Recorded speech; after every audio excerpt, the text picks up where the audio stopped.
Europe 1 Soir. Il est 18h53, c'est la suite d'Europe 1 Soir avec vous, Nicolas Poincaré.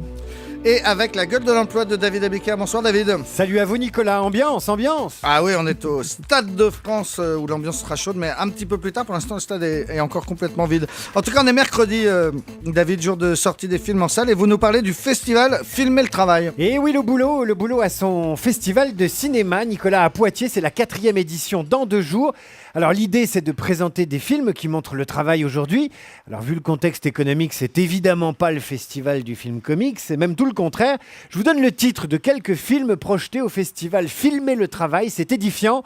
Burnout d'Émilie de Montsabert, Harcelé à perdre la raison de Daniel Kupferstein, 1001 traites de Jean-Jacques Roux ou encore Sous surveillance de Didier Cros. Ça donne un peu l'ambiance de ce festival Filmer le Travail. Oui, c'est pas vraiment surprenant, c'est la crise, le chômage. C'est la crise de chômage, exactement. C'est la crise, le festival Filmer le Travail est le reflet de la mondialisation, de la course à la rentabilité, des individus cassés par les organisations. Et c'est le paradoxe du travail filmé par le cinéma.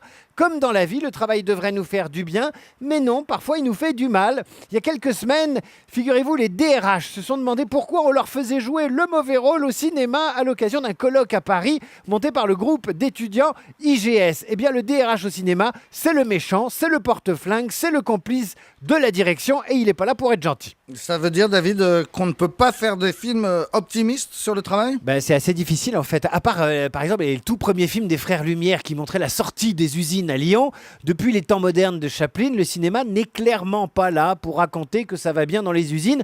Ressources humaines, Mad Men, Germinal, j'en passe et des meilleurs. Le cinéma est là pour dire que ça ne va pas et pas pour tresser des lauriers aux actionnaires et aux patrons. C'est comme ça, le capitalisme ne fait pas un joli décor, mais c'est le décor quand même. Alors la seule objection qu'on puisse faire au cinéma, c'est parfois de caricaturer le monde du travail. Une autre approche, c'est quand le cinéma lui-même devient un mauvais employeur. Oui, c'est vrai, précarité, inégalité de salaire dont on a parlé très récemment, sexisme, vous voyez la carrière des femmes au cinéma, c'est pire que dans la banque.